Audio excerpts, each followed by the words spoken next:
following podcast contains mature language and adult discussion.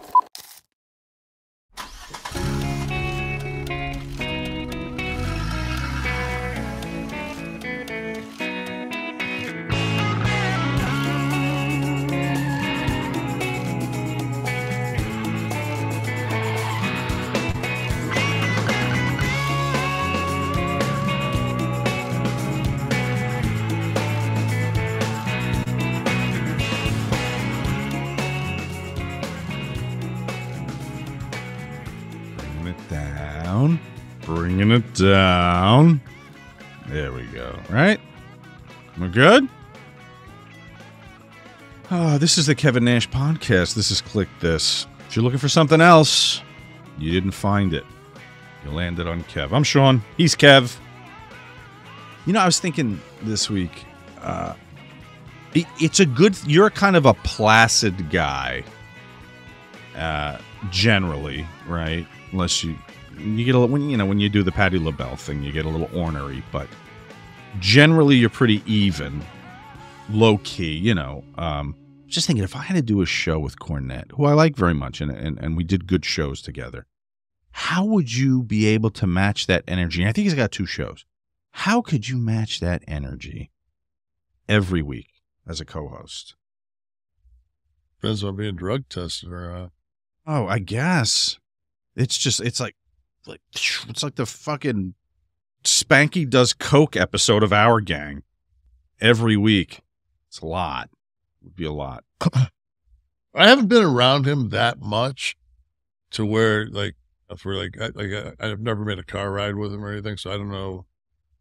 Yeah. Well, it's legit. I mean, it's not even like he doesn't put it on very much. He is. No, I'm not saying. That's him. It's just everybody's different, You can say that again. Yeah, but it would everybody's different. It would feel a lot. Oh, another week. Everyone joins us. Thank you all for turning in every week and checking in with us. We're here for you.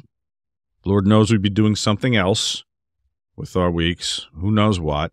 Matthew Stewart reached out and said the fact that you guys shouted out Joey Diaz made my morning. Every Monday, I listen to Kliq This and The Joint like a doctor. Love me some Joey. There was a bunch of people that said, I've ingested 2,000, No way. No way. It wasn't the Stars of Death then. And that's my own thing, too. It's just like I do this and I do that. It's just like, well, whatever, I thought some of them were just ribbing anyway with the amounts that they were talking about. Yeah. And smoked 3 joints. Right. Yeah, somebody did say yeah, this he was smoking a blunt while they were taking the Stars of Death. Yeah, it's like, come on. Like, number one, who possibly, number one, you must be smoking the dirt weed that we smoked in high school. Right. The Mexican pressed dirt weed. Today's THC level, like high grade, like if you smoke my weed, I would like to see somebody smoke one of those 3 gram glass tip jackknives and eat 2,000 milligram Star of Death. Yeah. Ringspan said you're right about the stars of the 60s, 70s, and 80s compared to today, Sean. The stars of today are all mostly spoon-fed wimps compared to guys like Steve McQueen and Burt Reynolds. Some of my own favorite that gave off the vibe of danger and unpredictability would certainly have to include Oliver Reed, Charles Bronson. I can't believe I forgot Charles Bronson. Wings Hauser, Robert Lynch, Rutger Hauer, Robert Shaw, definitely Dennis Hopper. Those are just some from that time period. Can't think of hardly any from today. Yeah, Ringspan, I kind of agree with you. People were sending me pictures of today's actors like with jacked bodies. I didn't say they don't go to the gym. I said there's no element of danger coming off the screen. It's a different thing. It's a vibe thing. I don't care how big his freaking pecs are. It's not where I was going with that. It's an element of danger. Coach, says, hey guys, great point, but you could also say the wrestling heels don't intimidate anyone today either. Back in the day, seeing a heel like Baron von Raschke, Koloff, George Steele, Stan Hansen, etc. looked like the real deal. Yeah. I don't think I would. I wouldn't have charged Kamala as a young man. I wouldn't have taken a swing at Samoan Afa when he was headed out of the ring, or a Kevin Nash for that reason, being 9 feet tall. It's a different thing. It's a different time. A sack of angry badgers. I really want to add Oxbaker did it and breakfast good for price to my own personal list of go-to purchases in life. Thanks, Kayfabe Sean. So maybe for the merch, I've got to remind everyone that there is Kliq This merch out there. Get your 11 Soft. The 11 Soft jersey. That's a personal favorite of mine, the jersey. The tumbler, the sweatshirt. There's everything, guys. Definitely hoodie season. Yeah, we're into hoodie season. It was cold as fuck down here today. What do you call cold in goddamn Volusia County? 61 degrees with 13-mile-an-hour wind coming off the ocean. Well, the wind. Yeah, the wind does it. Yeah. Especially if you got basketball shorts on and no underwear. Yeah, well, it's swinging. Nah, it ain't swinging. Fucking Tommy. No, not there. Tommy the turtle fucking goes Turtle's head, exactly. Yeah, it goes into this fucking shell. Joe Nazaro, love that intro. New Smyrna Beach loves you, Big Kev. Love 'em back. Is that where that restaurant Garlic is? Yeah. I love that place. See, they make a meatball the size of Secretariat's testicle. It's like this big, and it's just as good as that, actually. No, it's wonderful. The place is called Garlic. It's not a gimmick where, like, they have these places in the world, like in San Francisco, I ate at one. I think it was called the Stinking Rose, where, like, everything is overdone in garlic. It's not like that. The place is just called Garlic. It's Italian food. It's very interesting layout, like this outside but inside type vibe. And what's the treehouse one? There's a treehouse one over there, isn't there? It's like, I don't know, because if I'm going to go have a nice meal, I'm going to drink, and that's way too many jurisdictions to drive through with a little bit of a buzz on. To get back to your place, yeah.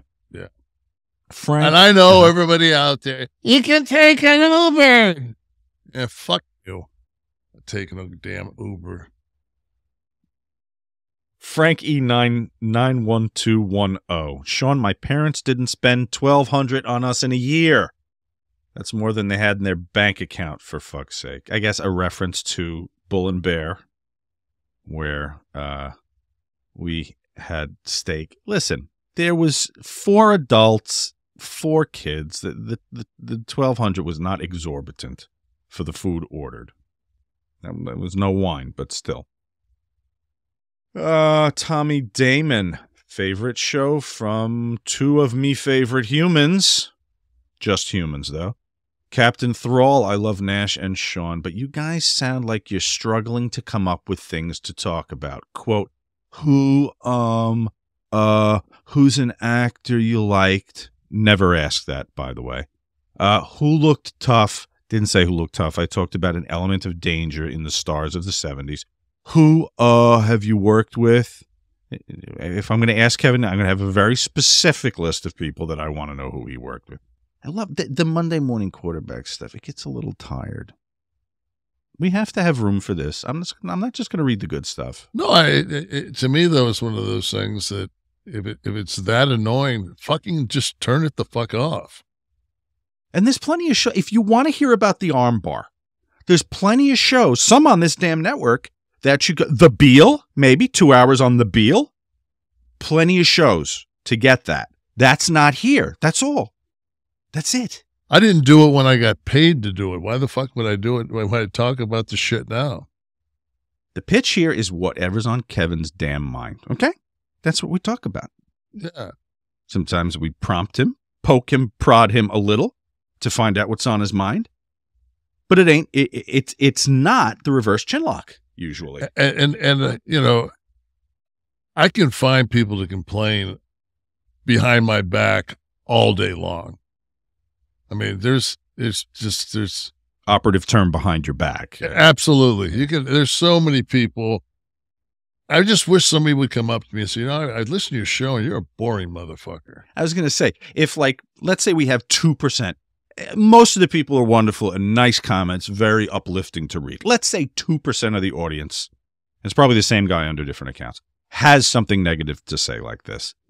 So that would stand to reason, Kevin, by those odds, if you do a signing at a Comic-Con and you sign 500 people over the course of 2 days, that 2% of that should be coming up to you with complaints.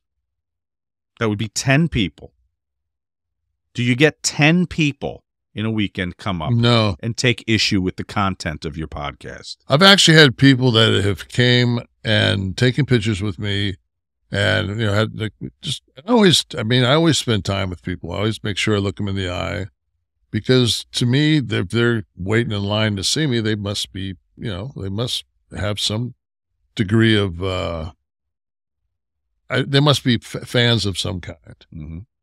And I appreciate it, because during the 30 years that I wrestled and did other things, I never got a chance to, the cars are parked in the back. You come in and out of the back of the arena. You don't have any interaction with the fan base. So this gives you a chance to sit down and talk to them. And the one person said, it was on my Twitter, and there was a picture of them. They're smiling. I'm smiling. I mean, it could have been a Christmas card. And their comment was, yeah, great picture. Just the experience wasn't what I wanted it to be. What, didn't get a reach around? What happened? I know that I don't know, because there's time people say, will you sign my breast? No. What's the weirdest thing you've ever signed? Did I ask you that already? I mean, a doll with hair, doll with real hair. No, I mean, it's always people want you to sign body parts, and then you see them, a year later or 2 years later, and they've got the ink. had it. You got to get it tattooed. Yeah.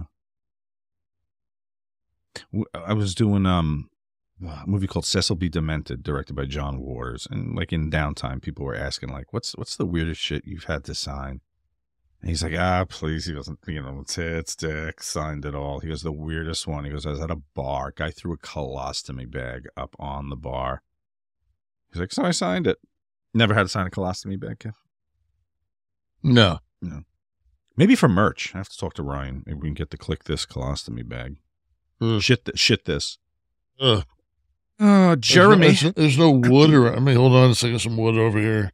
He tapped some fucking wood on that. That's fucking. I was like, Jeremy. Oh shit. 12-6 with Kev Nash on ad-free shows. He says, "Kliq This with the breaking news today. So pumped."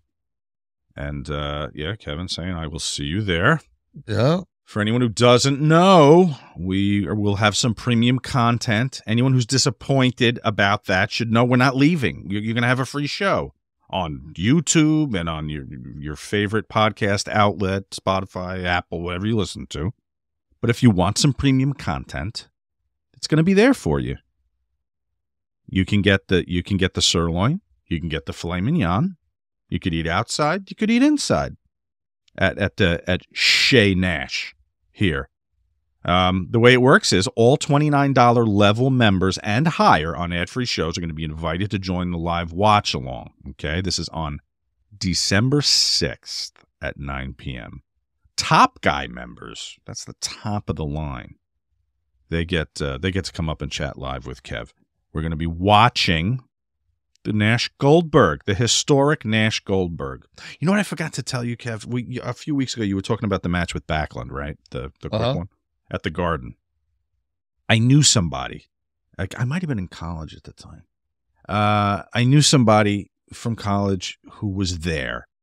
And right before the match, Patterson and Briscoe come up and they sit in the seats behind him. So he knew right there that he was probably the only one in the area that knew.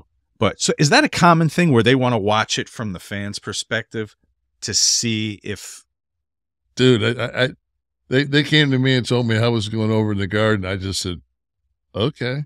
Yeah.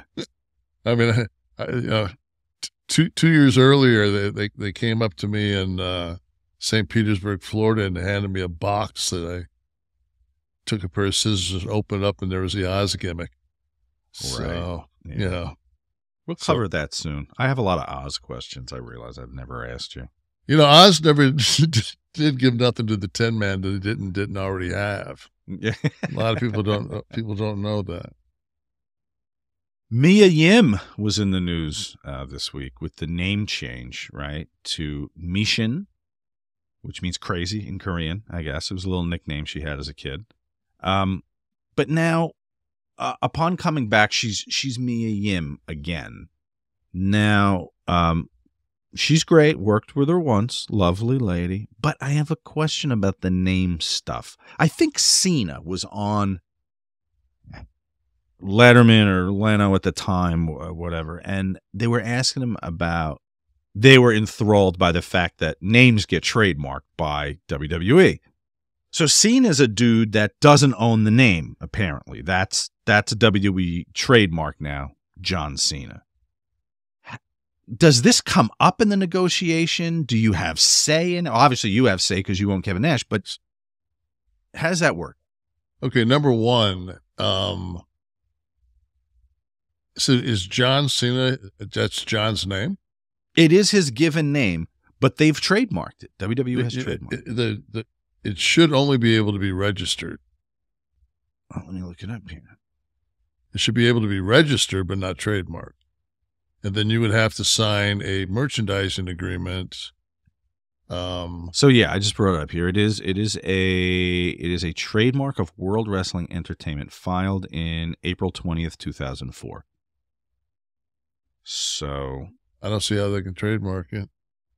I don't know. I don't know how they could, I don't know how they could. I guess it only extends to products, right? Obviously, it's like John couldn't go put out on his own a John Cena T-shirt of some kind of him. Sure, he could, but not without WWE. I don't think. Couldn't call it John Cena. Let's see. Okay, so this lists everything that it has the exclusive rights for. Well, see, so if you look at that, and you have to realize John Cena's probably on a 50-50 split with the company. Right, so he would collect, obviously he would collect anyway, but he doesn't have the autonomy to use his name for a product. Well, there's nothing on that list that you could, what else are they going to have? Spaceships? I mean, fuck that. I mean, you know everything's there. Jigsaw puzzles, yeah, kites, pinball games related to wrestling. Puppets? Puppets. When's the last time you saw a wrestling puppet? Bowling ball bags. Toy guitars. Toy guitars. Right. They've thought of it all. This is good. Model kits for making toy vehicles. Pool cues. Confetti. I bet he thought at one point, I at least have confetti. I sign my name away, but I at least have confetti. No. F you, John. You don't. Toy banks made of tin. Right. Not just toy banks, but toy banks made of tin. Toy gum figure makers. Novelty toys. I mean, what is that? That would be, you could throw one of those at a Bills game. Yeah, I was going to say, plug that bitch in. Christmas tree decoration. Okay, I get the decorations. Interesting. So I'm getting here. Okay, so I guess it was on the Howard Stern show. He confirmed that Vince McMahon has the right to own his name and gets a cut of from actually all his movies. Listen, he has no problem with the arrangement. Just curious. So did they ever ask you for the Kevin Nash name when you came over from WCW? No. They didn't have to worry about it beforehand, right? Because you were Diesel for the whole first run. Yes. Then Kevin Nash and WCW, but coming back, they didn't ask you for the name, huh? No. Okay. But they owned the NWO. Right. So then we got a percentage of that, from the WWE. Yeah, but the name is much more personal than the faction. That's yeah. They still own Diesel? But the Yeah, Okay. of course. The faction makes way more money than Kevin Nash does. Right. You know, because Yeah. it was always the. I mean, the NWO is that's the home run. Yeah. Like if I could pick owning either the NWO trademark solely 100% or owning Kevin Nash in the world of wrestling, I'll take the NWO. Gotcha.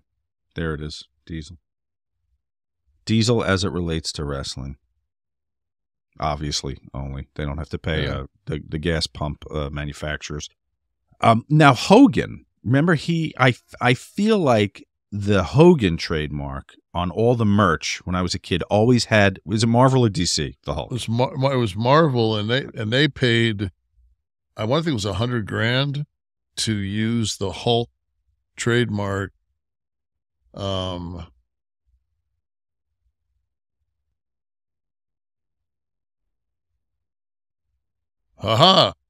reading our the chat. Yeah, if it's I'm not going to say anything. Oh no, Kev, call your lawyer tomorrow. No. Just yeah. Very good. See, you know what the problem is with Diesel is, and so when they said they were going to call me Diesel, I said, can we spell it with a Z? And they looked at me like I was fucking insane. But I had lived in Europe and played basketball over in Germany. Diesel jeans were nothing in the States at that time. There wasn't a Diesel brand. So when you go out, like for merchandise, you always had, like, they had to put Diesel Power. Like they always had to put something else. They could never just put Diesel. Right. You know, so that's why. Very good. Let's see. This podcast is proving valuable for multiple reasons. And Oz is owned by Turner because they own the Wizard of Oz, the original, movie. Right. So that's which is that public domain yet? I wouldn't think so. No, I thought it was 75 years. What was it? That would definitely be up. You know what became public domain? To Kill a Mockingbird. It's weird that we live long enough to see crap like that happen. Can you believe it?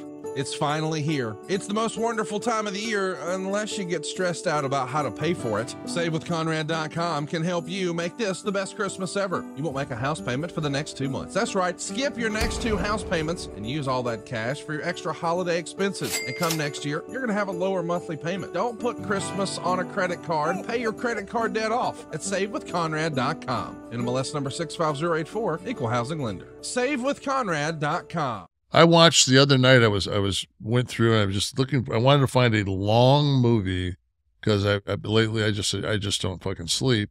So I said fuck. So I was going through and I went to HBO Max, and when you go to movies, you know, it has the A to Z. Mm-hmm. So I'm just looking for something long, and I'm just going. I'm looking, and all of a sudden I see Costner. This is JFK, and I'm like, fuck, man, I haven't watched JFK in forever. Mm-hmm. So I watched JFK, and at the end of the movie, and I should have paid more attention because I didn't realize I would bring this up, but they said that that the classified information in that case will be revealed in like 2028. Really? So it was that far ahead even then? Yeah. They keep teasing this still. So it's like 2028. But it's just like, it's one of those things where every time I watch that, I say to myself, like, there were 3 shots. The Warren Commission says there was 3 shots. One clearly hits the ground because it ricochets and hits that guy underneath and so the other one is it hits him in the back, you know, and then the third one is the headshot, right? The back and to the left. Back to the left. So there's your 3 shots, but then they find the one bullet which is absolutely pristine, laying on the stretcher with JFK. And that would have to have been the bullet that went through, like this. That's the magic bullet with this with the turns, Right. you know. And you just say to yourself, like, wow, like they basically killed the president of the United States to make sure that we went to war in Southeast Asia, to make sure that Bell Helicopter got the contract for that Huey. I mean, it's just like, and people think that they're fucking like going to get Trump. We have a long history of. Yeah, it's like yeah, and all of a sudden, like, just one day we're just going to become this moral compass. I have a series, a TV series that I wrote that's under option that I co-wrote with somebody who I found, whose father was a Cuban operative who came here, and that's a photo of him in the middle with a very long gun. But well, yeah, he was he came here and was trained by the CIA to go back in and do Castro. However, in the training in the early 60s, he was at CIA camp in Homeland, Florida, and was training some marksmen. A guy named Ozzy is all he knew him as, who was not a very good shot, who he later saw on television being arrested on November 22nd, 1963, as Oswald. And Steve, if you have the one of the newspaper, I know the Miami Herald just broke. Trying to keep it all under wraps for the last few years, but it kind of broke a little bit. But we still have the series, and it's still optioned. But so Ricardo Jr. They used to go shooting in the Everglades for fun. I guess that's what you guys do in Florida. And he turns to his dad one time, and he's talking about JFK and studying it in school. He's like, and he goes, did they? Do you think that he shot? He said, nah, he wasn't that good a shot. Well, they had like several, like sharpshooters that could make that shot. Yeah. And there was a God, I want to think maybe it was on Netflix. But they had this. He's a British guy, and he's a cold case investigator. And he does the Kennedy assassination. And his theory is that when Kennedy now, you could get one round off, which they say is the one where he's, the Right. one that goes through his back and he's choking. So they take off, and as they take off, the Secret Service guy that's in the car behind them, as they accelerate, he's got an M16 in his hand, and it discharges. Which would now, if you've ever seen the autopsy, if that was an M16 shot from the back, it would roll, and because of the smallness of the round, it would fragmentate. So it would fragmentate, and it would blow. It would blow that flap out because it's coming that way. Right. So the kill shot was actually a Secret Service agent. And that's the only accidental fire from the M16. That's what he says, because there's nothing, a Full Metal Jacket would not cause that fragmentation. It would have to be like a round, like an M16 round. And I watched that, and I said, and then when you see the autopsy, it's just like, it doesn't make sense that there would be that much bone fragmentation throughout the back of Kennedy's brain with a Full Metal Jacket. Full Metal Jacket would have been would have went right, would have blown, Yeah. I don't know when we're going to see these files. Trump promised them. Remember that? He said he was going to declassify. He said as soon as they got his taxes, right after that, we'd so it's coming up. So it's coming up. It sounds like who's read Art of the Deal? I did the Tony Schwartz co-authored book with many years ago. Do you remember that famous he's walking in New York City with his daughter, and there's a guy with he's on the ground, he's begging, he's got pencils and a couple of bucks, and he says to his daughter, he goes, "You know the difference between me and him?" And she goes, "No." He says he's got a couple of bucks. So just like, if they told me he was worth 17 million with an M $million, I'd be like, okay, right. So he meant because it's all tied up in assets. He meant he's got liquid. Yeah, he's got all my stuff is assets. I have nothing, But that's interesting. Listen, I couldn't think of anything more disparate from the assassination of one of our presidents than the, I'll call it the tweet of the week. Maybe now we should start scouring Twitter for the tweet of the week.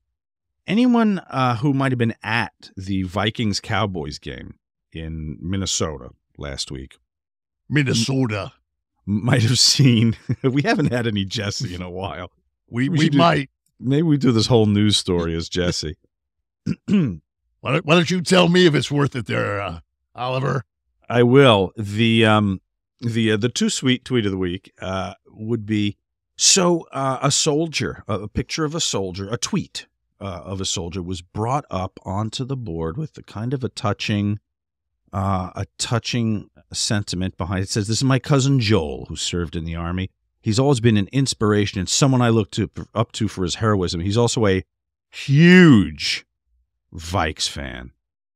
And the picture there is of porn star Johnny Sins from, I guess he dresses up in these outfits in his porn performances. So this got on the big board. So this is my tweet. I'm sure to a rousing yes, so probably standing. "Oh, thank you for your service. Thank you for your pounding someone's cervix. Loved you in Rommel, the Desert Fox." Precisely.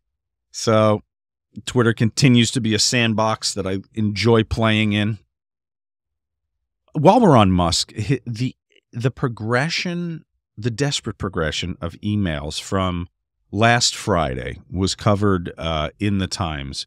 If anybody is there, I think that we need more cowbell, Kev. I hear some cowbell there you go.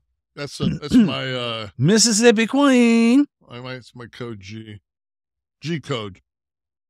It's my supplement company that takes care of me.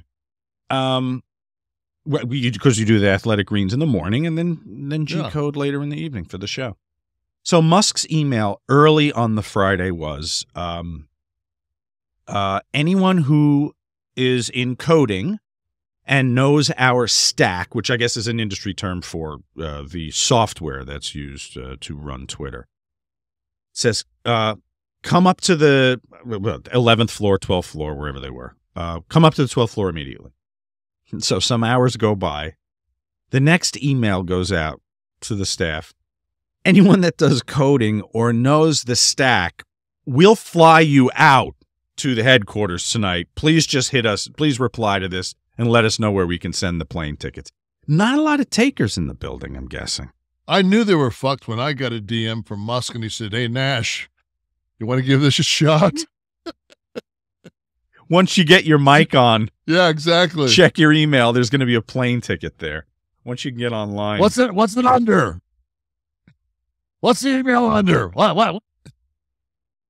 I use my phone for email, not my computer. That's right. I can't open this. What is it, Adobe? What is this? I can't. No, I'm going to have to download DocuSign to get. No, I'm not doing it. That Hotmail account, boy. Old school.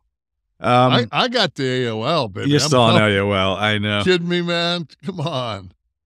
honoring WCW every day of your life when you open that there. Absolutely. Keeping AOLTW, them going, baby. Bo James. Have you heard of an indie wrestler named Bo James? He is working. Oh, I saw this. Yes, this was on the news yesterday. As the progressive liberal. Okay. This is a brilliant modern day heel heat creation, because heel heat doesn't exist anymore, right? Everyone loves the heels, right? NWO might have been, well, probably ECW was the start of that. And then NWO, and then Attitude Era, you know, the heels always talked cooler than the baby faces. They always acted cooler than the baby faces. So there he is. So now years ago, to get real heel heat, maybe you were doing a foreigner gimmick, right? Maybe you were Ivan Koloff, and maybe you were in danger every once in a while. Maybe you were the Sheik, right after the the hostage situation. So maybe you're in danger a little bit. Maybe it elicited some violence from the fans. Today, you'd think it's impossible to do that, to incite fans to be that impassioned and angry. This guy knew that in a lot of the states that he'd be working as an indie wrestler, that gimmick. And let's also make sure that with that the taping that the actual news piece, I think, was shot in West Virginia. You saw a West Virginia piece. Okay. Yeah, so the one I saw was CNN, but I mean, he's, you know. Now, this is in West Virginia, that action right there. Now, anyone who's listening, he's wearing a Hillary shirt, a collage of Hillary faces. Which makes me immediately say, lock her up. Right. Lock her up. And if you're in West Virginia, you could get shanked in the street for that. Just like in 1982, if you were walking around with the Sheik's deal, the Sheik's gimmick, out on the street in West Virginia, you were similarly in danger.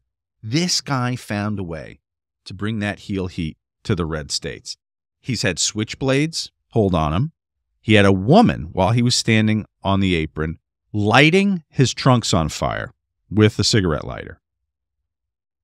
Dude, this is like 1975 again. And I say that as a compliment. Have you seen? Okay, so obviously they talk to this cat, but then they talk to the guy that's the promoter / top babyface. Have you seen this cat yet? Oh, no, I haven't. Oh, please stay. Find me a shot of the top baby. Who's the I mean, it's his promotion. I'm picturing him looking like Cena. Yeah. I'm picturing this guy looking like, there we go.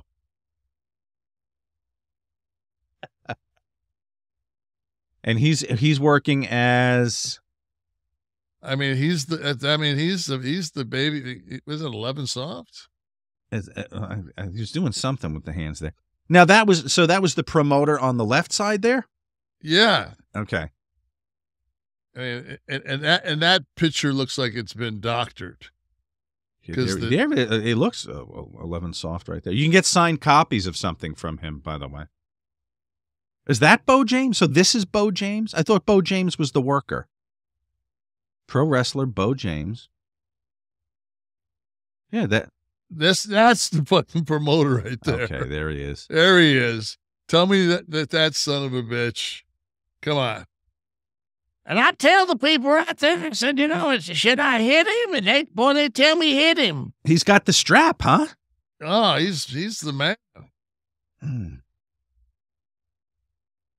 You might have to come out of retirement, swing down into the Appalachia. Tag. Yeah, it does look like he could do the Bannon's little brother gimmick there, maybe. His skin's far too good for that, though. Herschel Walker in the news again. Again? Yeah. Apparently, he has applied for the homestead tax rebate in Texas, where, of course, you have your primary residence. That's funny. He's doing a runoff for the Georgia Senate. Yeah. Odd. I guess he's going to have. I guess the IRS is going to need some kind of explanation before this check is cut. Yeah, I'm thinking though. I think that there are 15 rules that you have to have. You don't have to have all of them. There's a total, an aggregate of 15, and you have to hit a percentage of them to be able to run for public office. Obviously, obviously IQ is not one of the 15. Nowhere on there, nor how pollution and the movement of air between the United States and China and political implications of air. No questions about that on the form. Also, I believe the wording is, if what I read is correct, all you dicks out there that are going to, of course, have the answer, the Monday morning quarterbacks, I believe what it says is to serve, you have to be a permanent resident of the state of Georgia. So technically, you're not serving at the election time. So I don't believe this is illegal, but probably a bad look, no? I mean, maybe he's just shacking up with one of the women that he paid for their abortion. Right. There's more than one right now. I said one of. Yeah. You know what? My whole deal is, man, is that such a, between that and our girl down in Arizona who's going to sue to get because she got cheated out of the governor of Arizona spot. Right, yeah. But wouldn't you, if you're going to run? This is a current application. This isn't one from 2 years ago. This is a current application. It's $1,500 credit. Wouldn't you forego that so that you don't have to be distracted by all this? So that no questions come up about this during the... Wouldn't one freaking year you say, I'm not going to go for that homestead thing because of the living situation? Who are we talking about here? I mean, he didn't have a problem for the longest time finally somebody like walked him in on the fact that for like every $100 that they were pulling in for his campaign, 95% of it was going to Trump. Well, listen, and lest anyone think that I don't want Herschel Walker in the political public eye, I want him constantly on my feed and speaking, not news articles. I need to hear me some Herschel. I'm just so afraid that, man, it's if he and I pray he loses. Like I just don't. Like, how long can you parody him on Saturday Night Live? Like after 2 weeks, it'll be like, okay, we're done with this. And now we're stuck with him for 4 years. The parody is not as funny as the real Herschel Walker when he opens his mouth, though. No. It doesn't even come close. Keenan says he won't do it. So. We have some foot fetish news this week, Kev, for you. The largest feet in the world, Guinness has given to a woman. Let's take a look at her. She's 6'9", and she wears a woman's 14, 16. Let me see down there. A woman's 18, which is a men's 16 or 17. Shaq wears like a 22. So how is she the Guinness? The largest woman's feet. Largest woman's foot. It would have to be because a men's. Yeah, there's every guy in the NBA's got a foot bigger than that. But look at what we're talking about in that shot when she was getting that massage.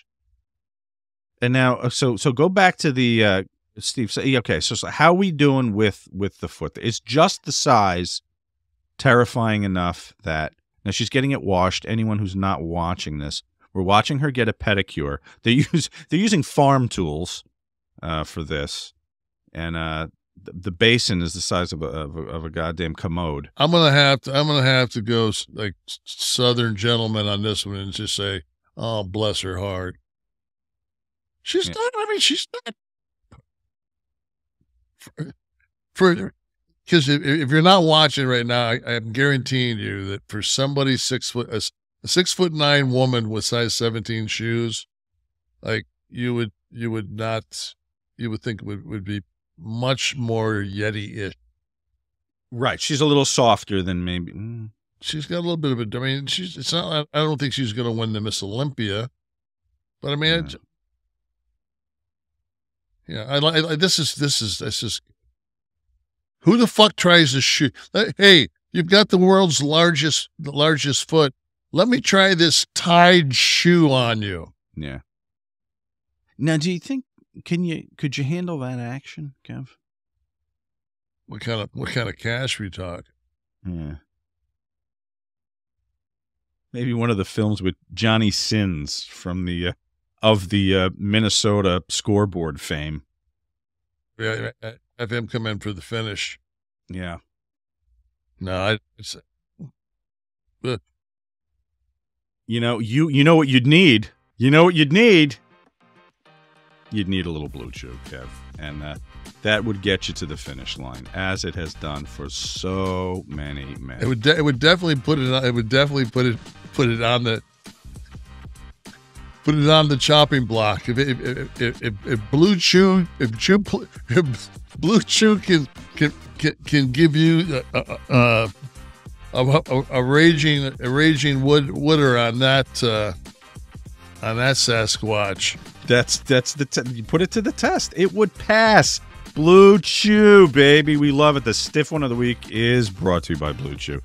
It is this unique online service that I tell you about weekly. It delivers the same active ingredients as Viagra and Cialis, but in chewable tablets and a fraction of the cost. You can take them anytime, day or night. So plan ahead. Just be ready whenever the opportunity arises. As discreetly at the dinner table, if things are going well, conversation seems it's headed in the right direction. As discreetly as popping a Tic Tac in your mouth, for God's sakes, and chewing would be to take one of the tablets delivered to you by our friends at Blue Chew.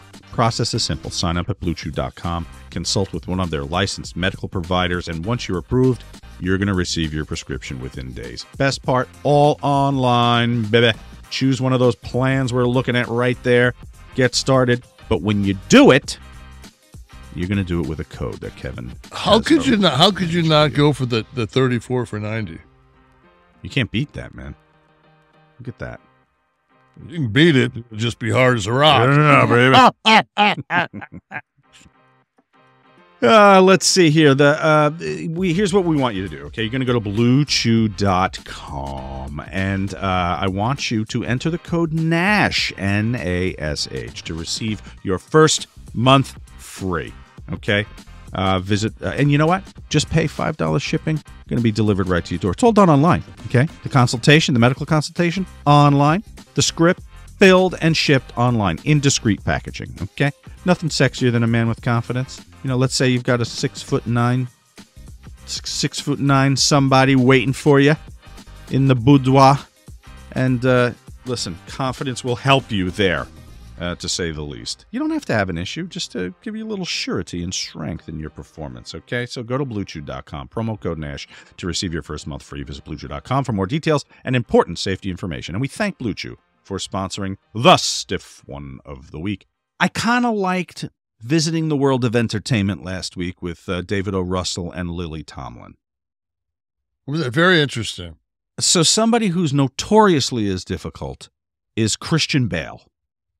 So here's some audio of Christian Bale versus, I think, everyone on the set. First it was the DP, I know. Was this the Batman one?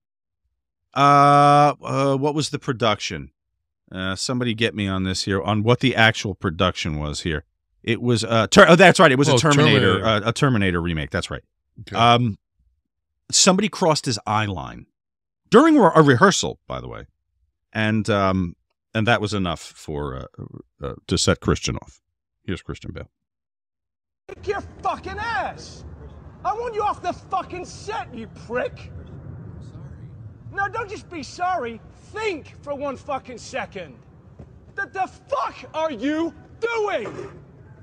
Are you professional or not? Yes, I am. Do I fucking walk around and rip down? No, shut the fuck up, Bruce. Do I want? No! No! Don't shut me up. Am I gonna walk around and rip your fucking lights down in the middle of a scene? Then why the fuck are you walking right through? Da-da-da-da, like this in the background. What the fuck is it with you? What don't you fucking understand? You got any fucking idea about, hey, it's fucking distracting having somebody walking up behind Bryce in the middle of the fucking scene? Give me a fucking answer. What don't you get about it? I was looking at the light. Oh, good for you. And how was it?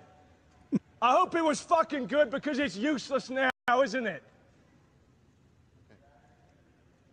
Fuck's sake, man, you're amateur. Brilliant. Brilliant.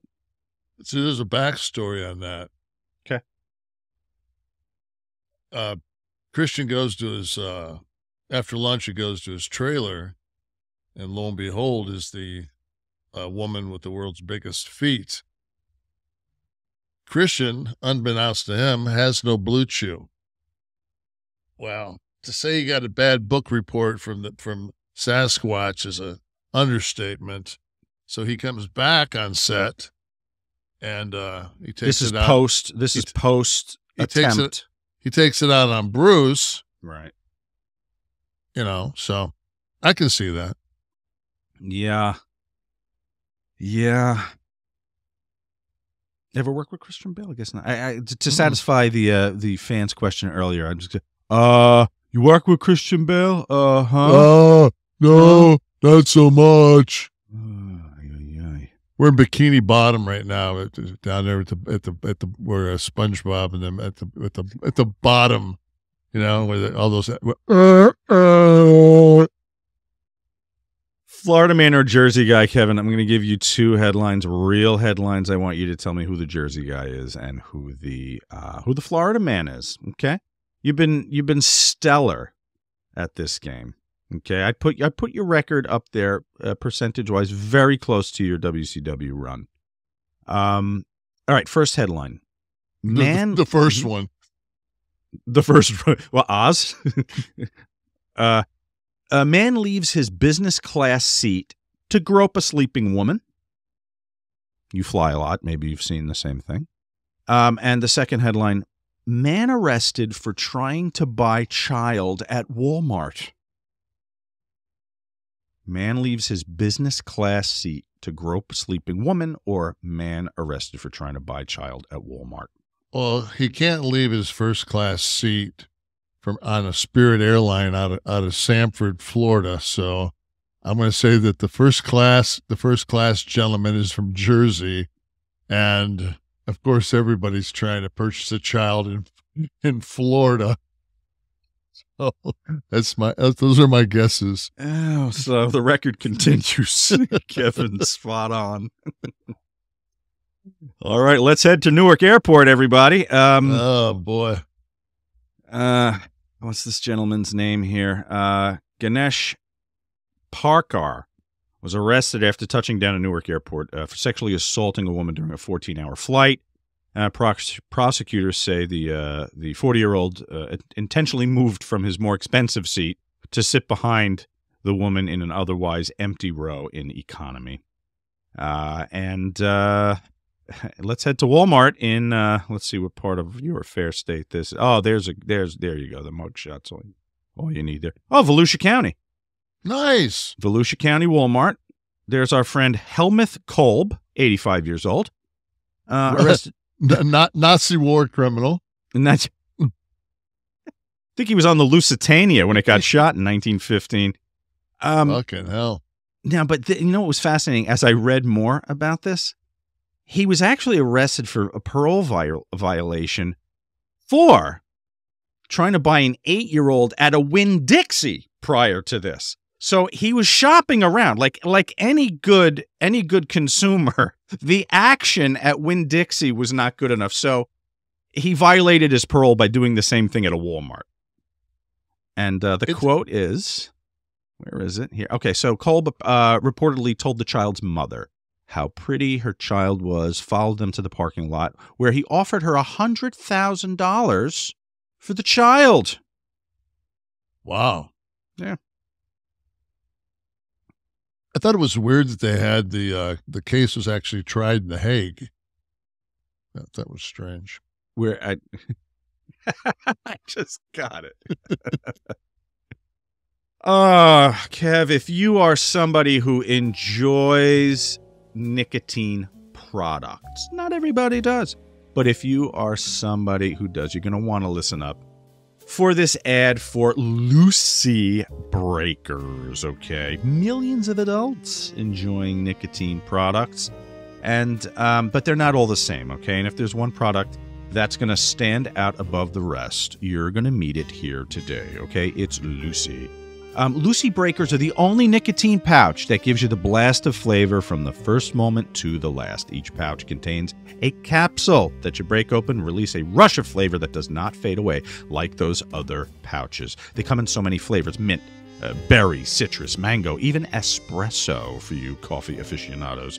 If you don't, and you don't have to go to the gas station here to get those gimmicky ones. This is the real deal, okay? If you subscribe, you're going to get 15% off, okay? And you're never going to run out, okay? So whether you use nicotine while you're creating, working, playing, Lucy Breakers is the intelligent choice. And as always, we've got that special deal for you, okay? $10 off your first order when you use the promo code NASH at checkout. Shipping is always free. That's lucy.co, lucy.co. Promo code NASH. Receive your $10 off. Get the free shipping. Visit lucy.co for more details. And we thank you guys at Lucy for sponsoring this podcast. And here comes the fine print, folks. Lucy products are only for adults of legal age. And every order is age verified, okay? So no screwy business. This product contains nicotine, and nicotine is an addictive chemical. Lucy in the sky with espresso. You know, you once said, and I always tie it to this podcast, but you were talking on one of our shows about something else. I think it was the success of your Kliq there. And you said rather succinctly, well, everyone loves a buddy film. And the truth of that should not be lost. So no. I did a deep dive on my own on that topic of the buddy film, and I found I went through a lot of the buddy films that we've seen. What are some? Let's throw some out, Kev. Well, we talked Butch Cassidy and Sundance Kid, right? So technically, you know what? And I wouldn't normally go there, but for obvious reasons, yeah, I put that there too. But now in the modern age, like 48 Hours, right? The Nick Nolte, Eddie Murphy. To me, that's the start of. Because usually do you remember the guy that was the heel in this? He ended up being on like Sex and the City and all these other shows. But the guy that's the heel in that movie was like, it was him, and he had an Indian counterpart. And like they were vicious. They were vicious heels for like that period. Mm-hmm. And but that's when he gets Eddie Murphy out of yes. Yeah. Yeah, that's the and that guy. Sure. He was Samantha's boyfriend, I think, on Sex and the City for several seasons. So and then now shortly after this, but they had that because Nolte, he was a con, and Nolte was the crusty cop. I want to think he had an Eldorado convertible.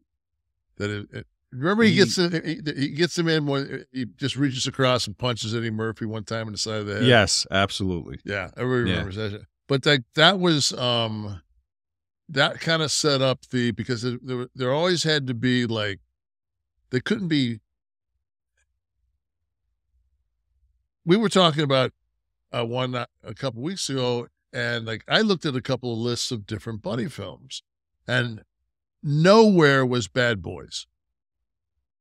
You're right, and I didn't think of that, but that's Martin Lawrence. Yeah, Martin Lawrence and Will Smith. Yeah. And I thought to myself, like, they did 3 of those, and Yeah, I wonder why. What about it violated? But because there are some buddy film rules, right? Like, first of all, one has to be a bit of a misfit, right? And the other guy's like the more together cat, right? I guess of Mice and Men. Now that I'm thinking, I don't know if we can include literature here, but it was filmed, I guess, right? Of Mice and Men, George and Lenny. Put that in there. So in 48 Hours, you had like. Eddie was the screwball. Well, he was the convict, right? So he would have been the screwball, and then your white hat would have been Nick Nolte. Lethal Weapon. Now, what is that? Like 87? I'm thinking. Yeah, somewhere around there. Around there, right? But you've got the white. You got the white black. You got the yeah. That's kind of a trope there too. Kind of the by the book black police officer. And they're always trying to get their fucking retirement, but there's one thing in the way. Out of control white guy is Tango and Cash. I didn't think of that either. Yeah, Tango and Cash. I don't know that I ever saw it. That was Stallone and Kurt Russell. Okay. And the bad guy was Raul Julia.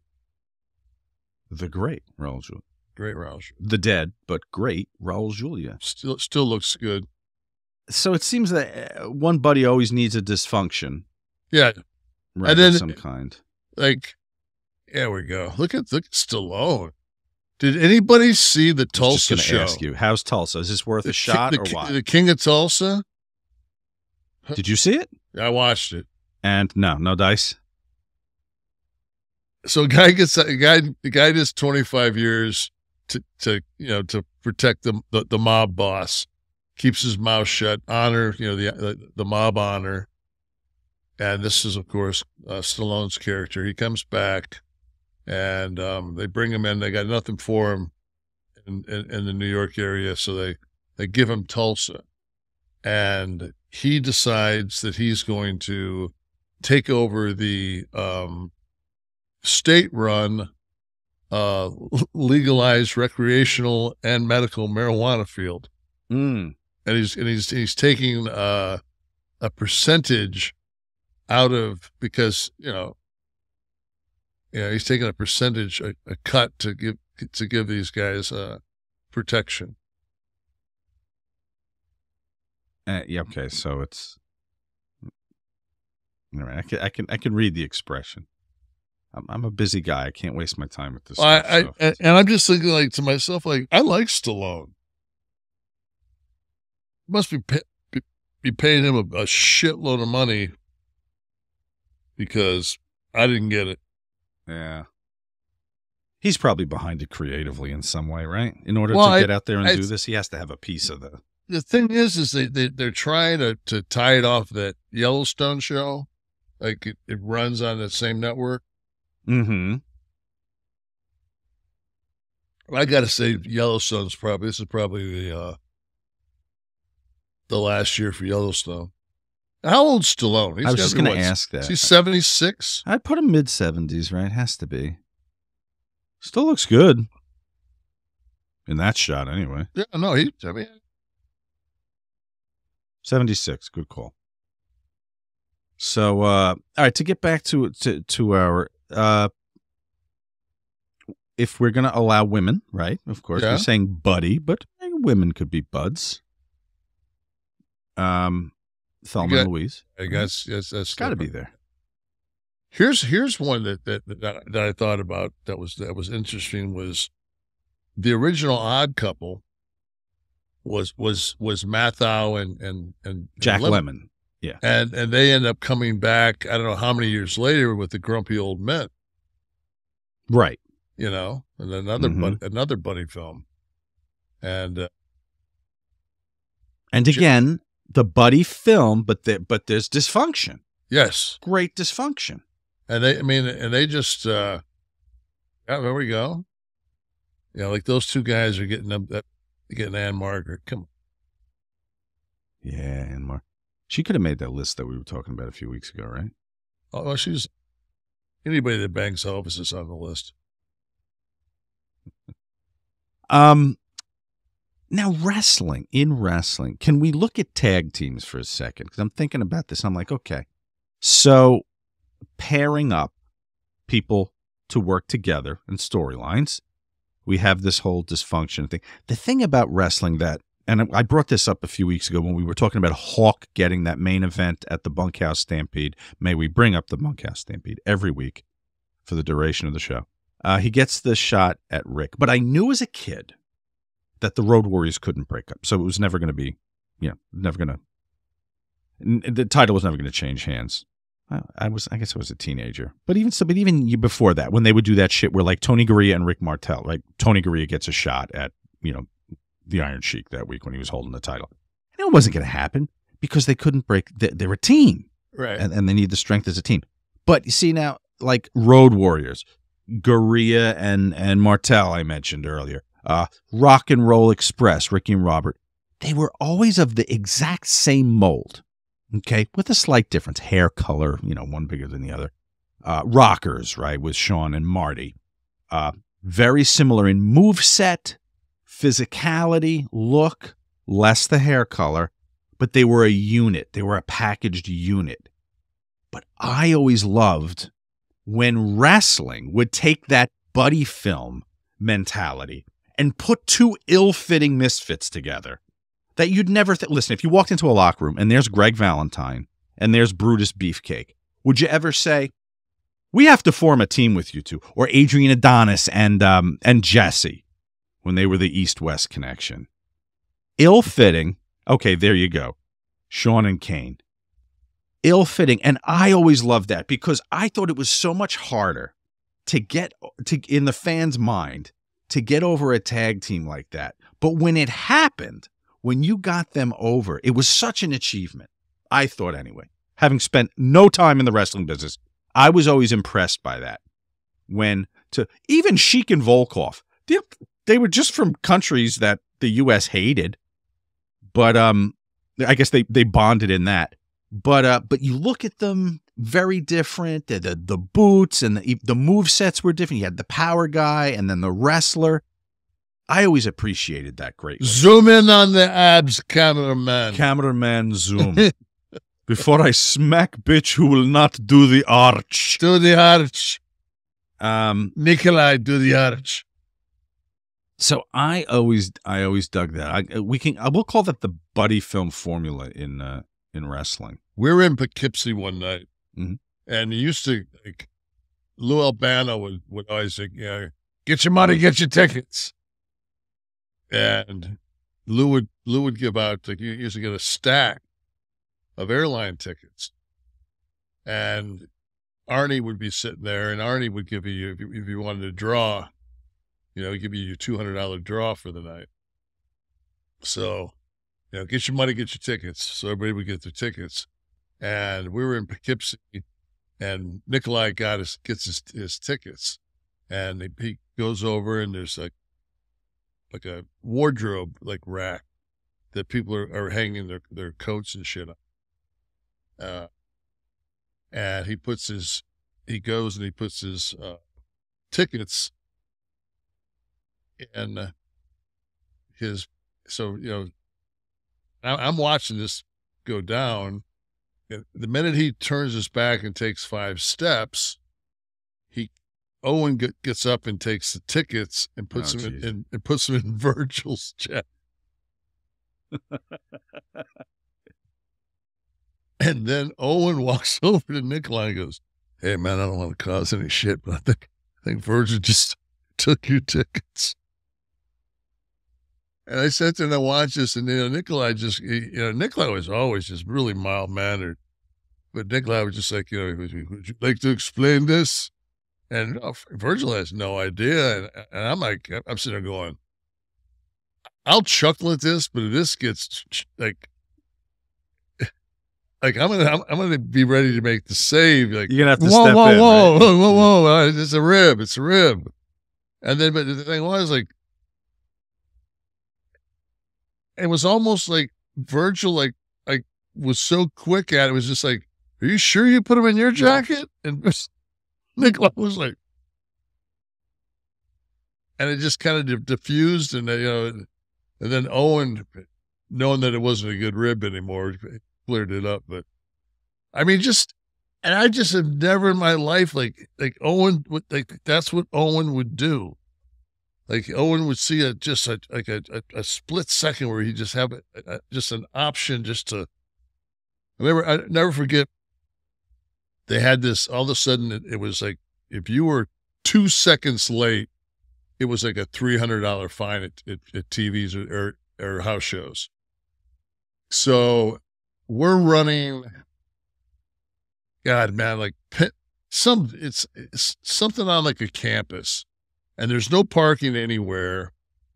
And Owen is like people are trying to, like, are dropping guys off, but that you still got to get your car parked. So Owen's like 3 minutes late. He's got a pair of high techs on, and Georgie Animal steals. Like, he comes in, he goes, "Oh, Owen, you're late." And Owen turns around and says, "Motherfucker," and he just takes his foot and puts it through the bottom of this glass window of the athletic, like where the coach's room would be in the training room. Mm. And Owen goes off. And, George says, I didn't make the rule. And it's just like, all right, fine. And this is like the last TV before we go on Christmas break. So me and Sean were working against somebody in a dark match. So we were there, and George is looking for his briefcase. Mm. And all of a sudden I hear somebody hoarse laughing, and I look over, and me and Sean look over at the person, and we look up, and on a water pipe that's probably 25 feet off the ground is George's bag, handcuffed to this fucking water pipe. And George looks over at Owen, and Owen goes like this. Like, see me do it? Like, and that's, Owen was basically in his jacket with his bags, waiting for the cell, and then he left. And then gone. And I was just like, wow. Like, was it really worth it, George? George was a stickler like that, like the 2-minute bullshit, right? Walked in and that's fucked. Lanza got me and Scott one night. We were driving in the main event, working that shitty blue cage, and we're like in Bakersfield. It's 115 degrees, and Jack, we walk in, and we're like 25 minutes late, and Jack's blowing smoke in your face. And all right, ladies, fucking honeymoon's over. And Lanza's out there cutting the fucking promo on us, and while he's cutting the promo on us, Jack used to spray his fucking his hair and his scalp with that black shit. The paint, like the hair paint. And I swear to God, it looked like the La Brea tar pit. It was like fucking, it was bubbling. And fucking Scott's like looking at, and Scott's 6'6", I'm 6'10". We're looking on top of Jack's fucking head, and Scott just fucking starts laughing. Of course, I fucking start laughing.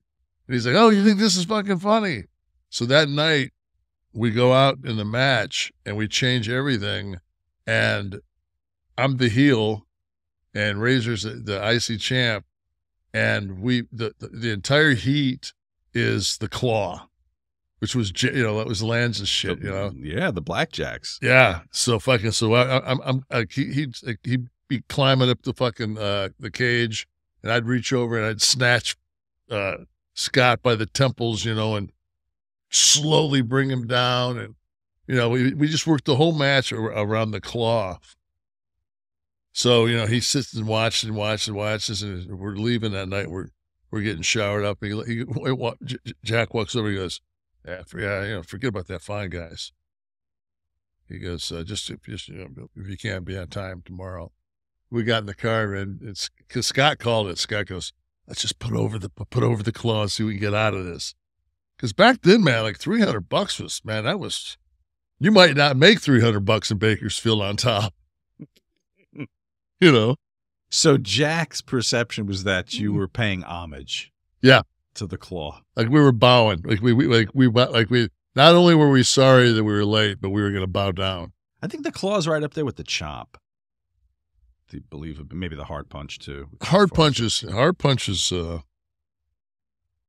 was I think at one time Taker's finish at WCW was a hard punch. When he was Mean Mark. Mean Mark. It was Stan. Was it Stan Stasiak in WWF? Yeah, Stasiak. Yeah, Stasiak was the. It stops the heart for 3 beats, just enough to get the 3 count. Brilliant. I miss those days.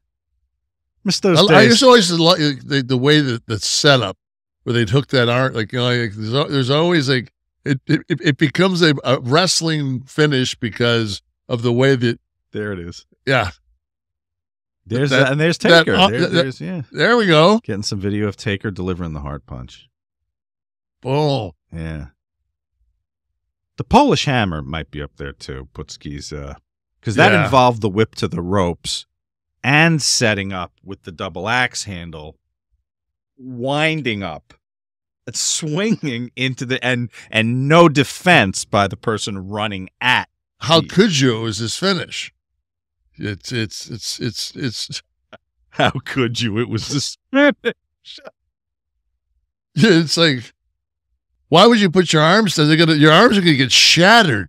Just take the loss. If I'm ever in a brawl in the Stop and Shop parking lot over a parking spot, I'm gonna tell the motherfucker, this isn't gonna hurt, but this is my finish, dude. This is my finish. Okay.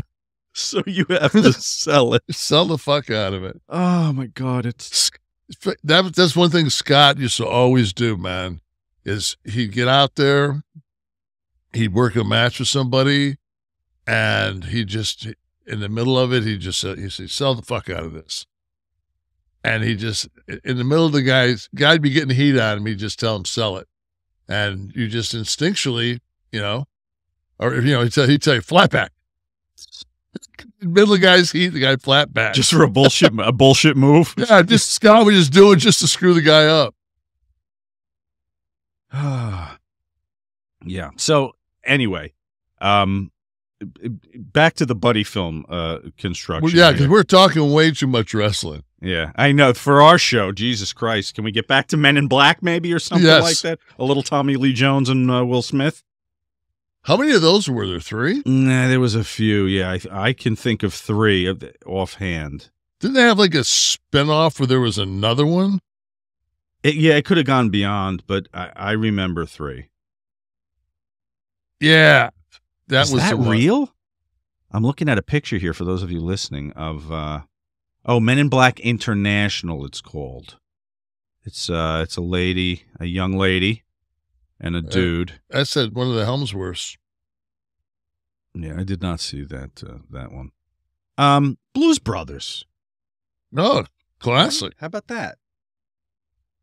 And then they did several. It's almost like comedy combos, like Tommy Boy. Tommy Boy's like that was Farley. Yeah, with Farley and David Spade. You know, but you know, Tommy Boy was just that was so class. Then you go with, you know, anything with Will Ferrell and O'Reilly. How many did they do together? Spade and Farley.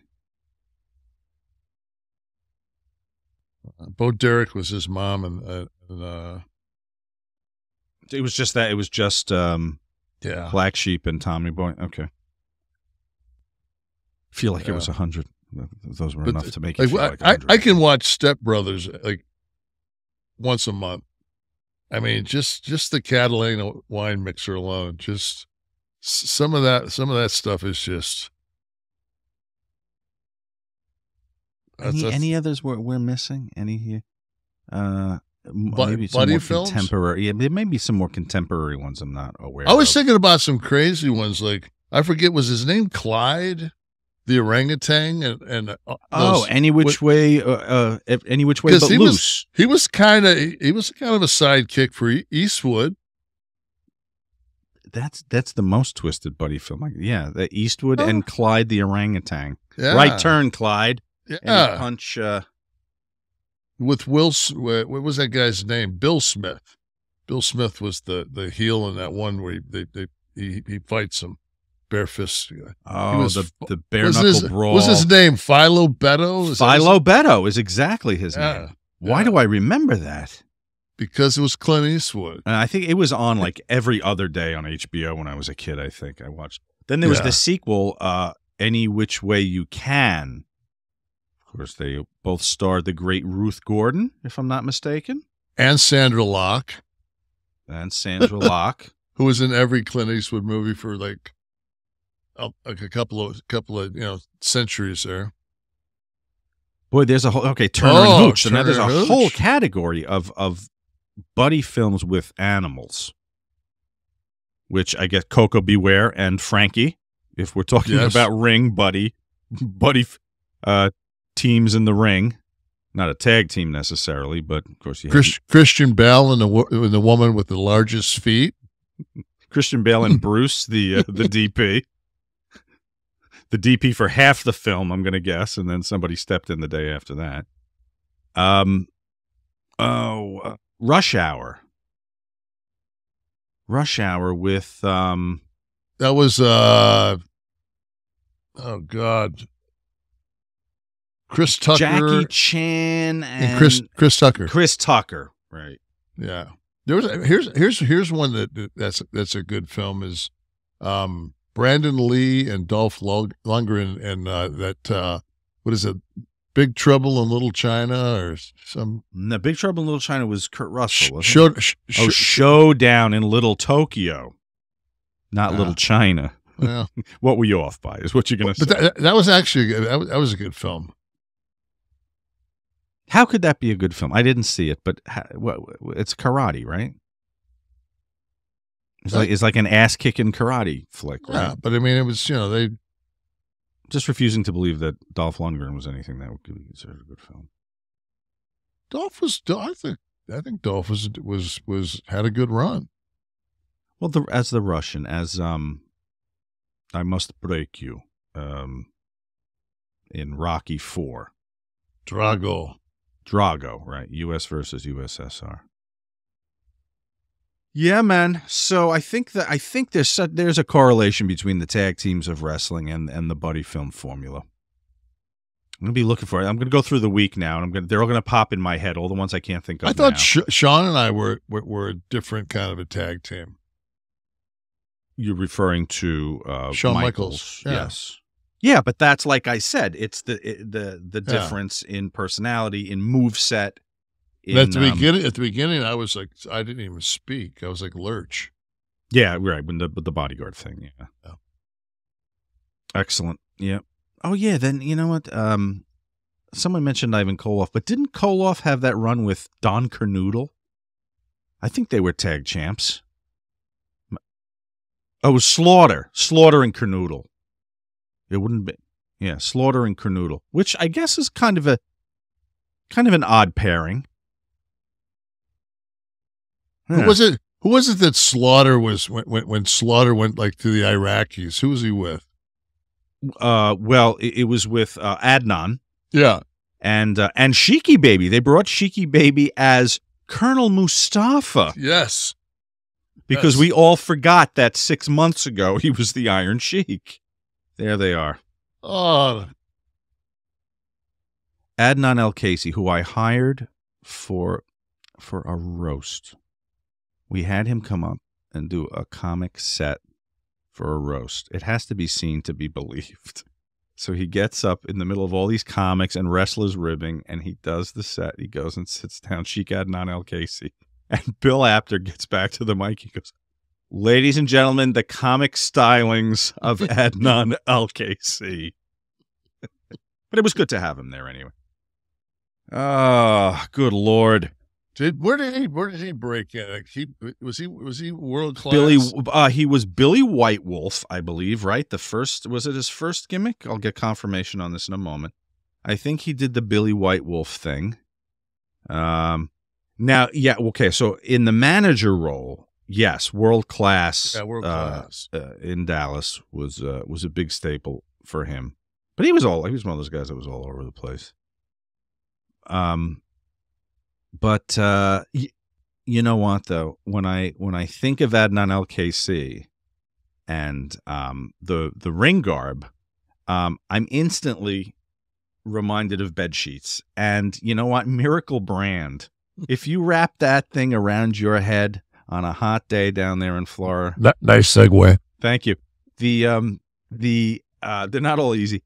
The silver in Miracle Brand sheets is the secret. I have my Miracle Brand, okay? We have ours on right now. Well, you told us last week that your wife was insisting on doing the wash first, but you said, listen, that's the whole gimmick here. This is the whole deal. And she actually put them over. Good. That's independent test by Mrs. Nash. And she's not an easy cookie. I bet you guys did not know that traditional bed sheets can harbor more bacteria than a toilet seat.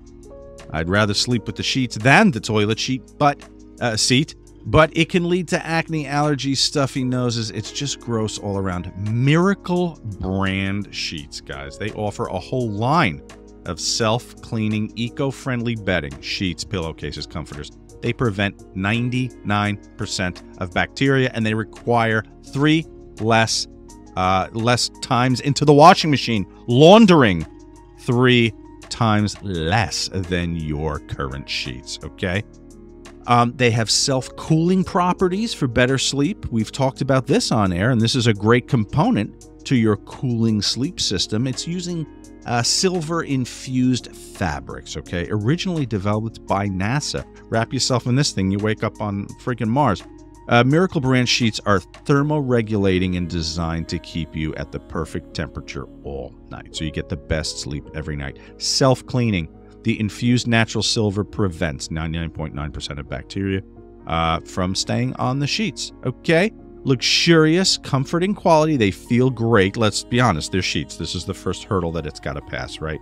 And it's just better for your skin. Stop sleeping on bacteria, for Christ's sake. This seems like common sense, but I got to tell you this because you don't have Miracle Brand sheets yet. So it's apparently not important to you not to sleep on bacteria. Do it. They make the perfect gift. This is the time of year, folks. Thanksgiving just passed, and we're headed into the home stretch now. We're headed into Christmas and the holiday season. So who doesn't want better sleep, okay? There's towels, and guess what? You're going to get 3 free towels. So it's like 2 gifts in one, guys, just in time for the holiday. Here's what you're going to do. TryMiracle.com. You are typing TryMiracle.com/Kevin. And try it today. Or give it to someone special for the holiday season, okay? We've got a special deal for our listeners like we always do. Save over 40%. And be sure to use promo code Kevin at checkout to save and get you 3 free freaking towels, for God's sakes. They are so confident in their product. 30-day money-back guarantee. Sleep on them. You don't like them. 100% satisfaction guaranteed. You're going to get a full refund, okay? Upgrade your sleep now with Miracle Brand. TryMiracle.com/Kevin. Use that code Kevin. Okay, you got to do that to get your free 3-piece towel set and save 40% off. Thank you very much, Miracle Brand, for sponsoring our show. Who doesn't love a 3-piece set? Thing is, if you get these now, you can put them on the 7. Mm-hmm. You can go through Christmas without a change. That's right. I want to see you guys wrapped in these. When you come to the live Kliq This on ad-free shows on the 6th, wrap your head like Adnan El-Casey with these deals, and we'll see you on camera. At least the towel. Let's ask Nash. We promise you access to Vinny Vegas, Oz, Diesel, and Kevin Nash, all in one individual. #Ask Nash if you have a question in the future. Like Nunya Bizbiz, who said, Kevin, you are going to war in a Game 7, which of the bad boys do you want in the trench with you, Rick Mahorn or Bill Laimbeer? Well, if I'm playing, I can be the butcher, so I can let Mahorn have the day off. I want Laimbeer shooting. Right. Laimbeer was a better player than Rick Mahorn, wouldn't you say? I would say. I think they complement each other great, but I think that, I think Laimbeer was an all-star. But the ass on Rick Mahorn, always in the post, could do some damage with the wide ass of Rick Mahorn. He was just, and he was a prick. He was a thug. Mm-hmm. The Garbage Man says, "Hey yo, you guys need to play elevator music, something cheesy perhaps, when you're making the ad pitches. Car Shield, Blue Chew. It would boost the humor, in my opinion." So a little bit of that under the, I hope you're using this up top when we did the Blue Chew. That sounds like a Zamboni's coming on. It really does. Somebody's resurfacing the ice. There's some squid. See, this is good. A little, it's like I would call it samba, perhaps. I feel like I'm in a lounge. I feel like I'm sitting down, circa 75. Room filled with smoke. All right, remember that. But that's got to be for something real hardcore next I'm waiting for the girl from Ipanema to come on here. If I would request, if we wouldn't have had a copyright issue, I would definitely request that. All right, so what do you think, Garbage Man? Maybe next time. I think we should play this the entire show. Just talk over it. Under the yeah, that's. You know what? We're doing it. We're doing it next week. Brandon Williams in the ring. What did you say to him before you punched him? What the fuck? Is that half a question? What is this? Brandon Williams. I don't know. I don't have the top part of that. Find me the top part of that tweet. I don't have the top part of the tweet. I'm going to go to Jacob. Hey, Big Kev. As someone. Okay, here it is. Let me go back to. All right, this is Jacob. Hey, Big Kev. As someone with some of the best delts in the business, what are your favorite exercises for shoulders, and what kind of rep range do you use? I tell you, one of the things I did for years when I was healthy was I did hanging cleans. Is that laundry? What is that? No, hanging cleans is you stand with like you bring the bar down to your knees, then you just pop it, then you let it down, and it kind of just it's a so the slow resistance in lowering it is where you're getting the pump. No, it's overall the whole thing. The whole thing. But on top of that, like Austin used to always say, like, Nash is the only person I know that can train legs and his delts grow.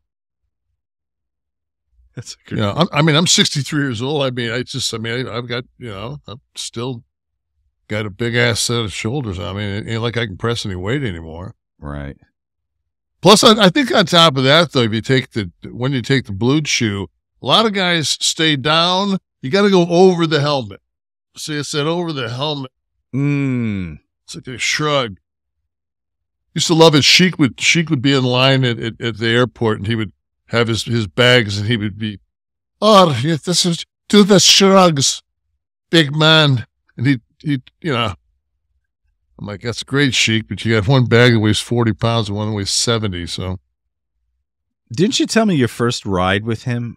My first road trip ever was with Sheik, Dutch Mantel, and Sid.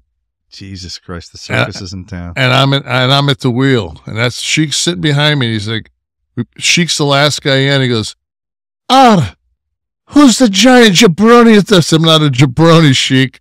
Of course you're not, Bubba. Fuck, dude, you just called me one. How am I not one?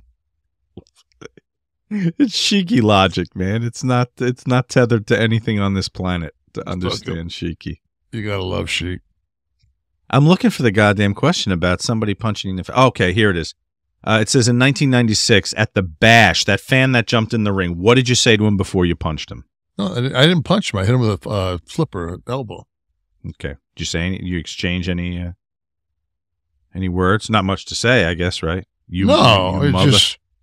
I just looked at his hands and made sure he didn't have a shiv. A gimmick. Yeah. Ryan Purvis, your former tag team partner, Tyler Mane, was chosen to be Rob Zombie's Michael Myers. Were you ever considered for that? Were you ever contacted about that role? And also, do you have any stories about Tyler that you care to share? I mean, Tyler's a great guy. I used to love it that this is typical WCW. So I'm making every house show. Tyler's not making the house shows. I'm making every house show.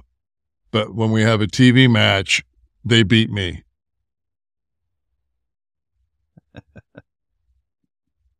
Wonder why I fucking left. Yeah. You did do a horror film, right? You weren't the monster. What was that one? I think you said it was pretty awful when we were doing your the episode of your. I did. I was Colonel Crankshaft, whatever the hell it was, in that monster brawl. Crookshanks.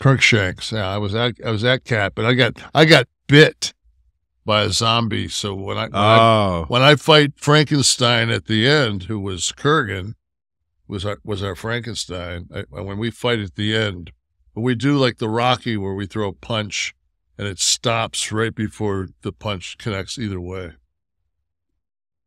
think they had that thing. Bring it back for a second one, but no dice, huh?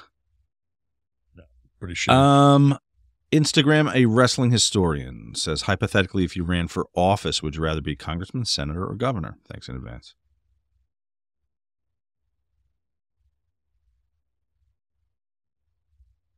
Probably a senator. Which state would you want to represent? Would you stay where you are, or would you want to go back to Michigan? No, I would. This is too red. Maybe you could change all that. I think they'd get behind you. I think you could cross over. I think you could bring everyone together. I don't know. I'm 63 years old. Too young. Too old. No. Yeah. Come on, Mitch. Come on. Yeah, no, it's. I tell you, man, you get to be 63 years old, and it's just like you get a call for 8 episodes of a sitcom, and you're like, where? During the winter? I don't think that. Well, you don't even know what the offer is. Let me get an offer first. I don't think I want to be up any place where it's snowing for 11, 12 weeks. If you went back to Michigan for something like this, what would be your priority items to straighten out in Congress? Well, I mean, Michigan did a complete sweep with yeah. But issues, what would you want to tackle? It's gotten to the point where if we have to do something with the number one cause of death of our children is being shot. It's guns. Yeah. No, I mean, it's just I just don't think that was what our forefathers had in mind. No, and it's very clear with that. I mean, it's servicing a well-regulated militia, not even a militia. I'm not talking about 7 chicken wing eaters in the woods. Because I read it today. I read this. It says nowhere on it that it's to arm a disgruntled Walmart employee. Right. You know. So yeah, we hit our 602nd mass shooting today. Yeah. No, I think that's a huge problem. To me, to actually do something besides lip service for the middle class. You know. Yeah. Like when there's so many people that like got behind the red wave, and you would sit there and you'd say, they want to get rid of Social Security and Medicaid, right? Yeah, I know. It really didn't. And they would many of the people, and they would be like, voting. They would be like, what? I'm like, well, like where did you hear that from? I'm like, do you not? I mean, what? Do you just what? You vote just you go in and you see an R and you just vote for it? Like, I don't know about anybody else, but when you get a mock ballot, I'm sorry, man, I don't know anything about these judges. So I've got to Google and do whatever research I can on, you know, especially when like these judges are going, I mean, oh, I don't know. I just, you know, what did you go by their name? Like, what made you vote for? They trust in their party, and it's not just one side. You know, my party, right or wrong, has become a philosophy, and you know, we had my country, right or wrong, for a long time. Now it's my party, right or wrong, and that's even more dangerous because independent thought is absent. I want to go to Michigan for 1 second, though, with you. You mentioned guns, but what about it? What can Michigan do to have industry return? Is it just over? No. I mean, to me, it's just like, why like to me, and this is just like right now, Ford is building electric Lightning, which is an electric F-150, and it's building an electric at Mustang. So they're two most iconic vehicles. It's the Mustang and the F-150, and they're building those, in the Rouge plant. Like, they're building those in Detroit. So, you know, and I mean, I think that's a good looking car. I fit in that car. Really? Yeah, I fit in that Mustang. And sitting in the back, so you have the front seat removed? I went and test drove it and everything. Wow. It's kind of cool too, because they have an option where, you know, if you've ever been in a Tesla or drove a Tesla, they have it where you can turn it on the inside, and it makes like the engine rev noise. But it's not real. No, it's playing through the speakers. It's like Sergio Mendes. Sergio Mendes was just a play for no reason while you're driving your car. Yeah, you're making me search for a Sergio Mendes song. We just listened to him. For 8 minutes. under the that's gonna be next week. Start looking, Steve. Sergio Mendes all week, all show long. But I think that pull up the F-150, the Ford Lightning. That's the. We're laughing, but I saw Kenny G live last week. Yeah, you said I'm 50. I had to get my card punched. Yeah, I had to sit through the soprano saxophone. I would drive that all day long. That's pretty. I think it's a good looking vehicle. Yeah, it's like $117, but I think to even touch one is about $135. Yeah, that's an F-150, right? That's a big mother. Yeah. What is that going to be? 97,329. It's 100,000. It's about 130 to get one. Like, I went up to the dealership and looked at those. That's about 135. The charge on that, though, because it's so powerful, is it longer than just? No, but it's like 700 or 800 horsepower. It's something crazy. I don't know if anybody's ever been in an electric vehicle and driven, but the 0 to 70, 0, 60, 0, 70 of those is crazy, but like up to like 90, then all of a sudden it's just like, if you've got like, we have an S class, and once you get to 100 and you punch an S class, like, you got another 40 miles an hour. That thing, you know, and at the same time, you feel like you can get out and walk. So, yeah. But I mean, the price point on that's $135. If you're stupid enough to not buy one that's 2 years old, have some old person down in Florida take 80,000 off of it for you. They always buy them in twos too. You know, the wife gets one and the husband gets one, and the husband croaks and she doesn't know what to do with it. And it's got 12,000 miles on it. It sits in the garage for a year. Somebody grabs it, puts it on, end up getting the thing for $60,000. It's got 12,000 miles. It's a 2-year-old S-Class. It's worth it grabbing those little one-ad black and white booklets on the way out of the... I just go on, I go on Car Gurus. Well, the old lady's not posting it there, right? No, but whoever's somebody is doing brokering the sale. Yeah. Somebody's at their house looking around. It's the nephew. There's always some scumbag trying to fucking make $1 off it. Grandma, we got 200 for that. I put it on the table. Okay. Yeah, exactly.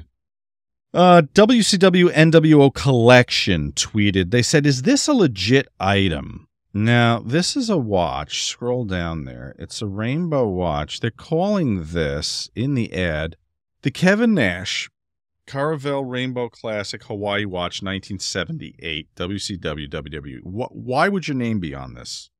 Okay, that was the watch that we were given.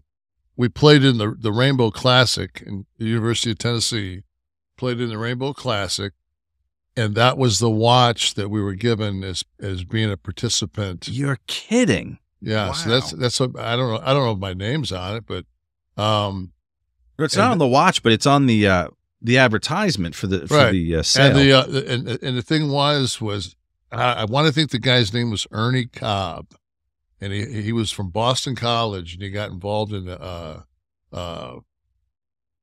taking money from the mob, and we played Boston College and beat them. I think we beat them, but anyway, I don't remember him like having any suspicious turnovers or anything, but. I remember, I think it was one of those 30 for 30s or one of those things. Yeah, they did do, there's a very cool podcast about the NBA ref. Yeah, that's good. It's also a 30-30. Oh, they did one for TV too. Okay. Yeah. I'm drawing a blank on his name. Irish last name. Donaghy? Yeah, something like that. Donaghy? Okay, something like that. But he's flipping houses now.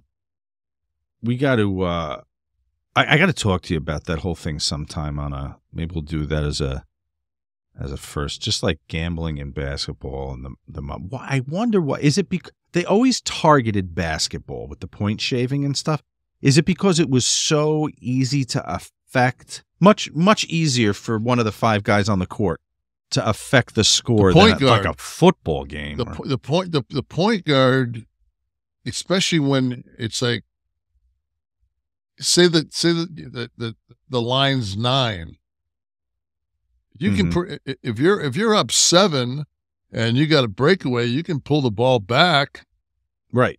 It's just you control the hardest thing. I mean, the quarterback, like but it's too obvious. How many times can you overthrow coverage and throw a pick? Mm-hmm. Right. So here's something this is something I saw on the web today, or it might have been yesterday. But FTX is that Bitcoin. Yeah. And somebody put, and they had like a meme of Tom Brady with gray hair and like an old man's beard. And they said that they had put a ton, him and Giselle had put a ton of their $650 million into FTX. And he'd be working until he was 7 years old to recoup it. I don't know if any of that's true or not, but I was just thinking like he was remember when like the guy got the football and he wanted here it is right here. Because I saw that today, and I said, "Fuck, I don't remember playing for Tampa Bay." But very good. But that's Can you pull it? What'd you get? Well, how much money did you get to post for the app? Did they at least was it a good payday? I took it in Bitcoin. Right, good for you. Bitcoin was up a little over $300 today. So, which actually Bitcoin is now broke even for the last 2 weeks. Yeah, it's just I can't. I mean, I have very little sympathy for anybody sinking anything significant into a currency that's okay. tied to nothing. So okay, Very millennial concept. So that, but how about, remember when people were bragging? Yeah, year to date, just, I mean, you're only down 65%. I mean, it's got nowhere to go but up. Let's look. Can we look at what Berkshire Hathaway Class A stock is going for a share right now? Do we have that? Mr. Buffett. Mr. Buffett. Oh, Mr. Buffett. I bought a bunch of the Class B not too long ago, and it was like 273, I want to think.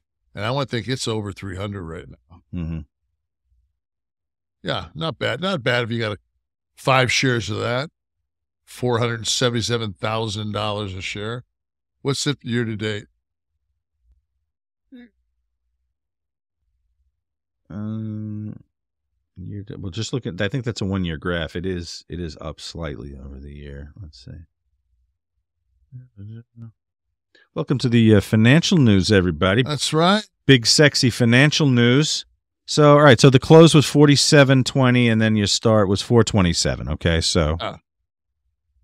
And then, so can we pull up the Class B, the Buffett Class B, Berkshire Hathaway Class B? I think some of that music under this segment would be great. Yeah. Well, I mean, this is where, you know, we have nothing to talk about. So instead of right, that's right. We're running out of material. Two troglodytes talking stocks. Look at that. 316. I bought it. Like, go back. Oh God, let me see. Well, yeah, look at that graph right there. If you bought anywhere on the tail there. If you go back where it's go to, let me see. That's a 5-year. I can't see the bottom of that graph. There we go. So from 17 to now. So go March 22. Go to March 22. See if you can find that. Right. March. That's March 1st. I don't know where you are in the month. Go back down. Go right. No, it was 22, so it's got to be on that peak going up.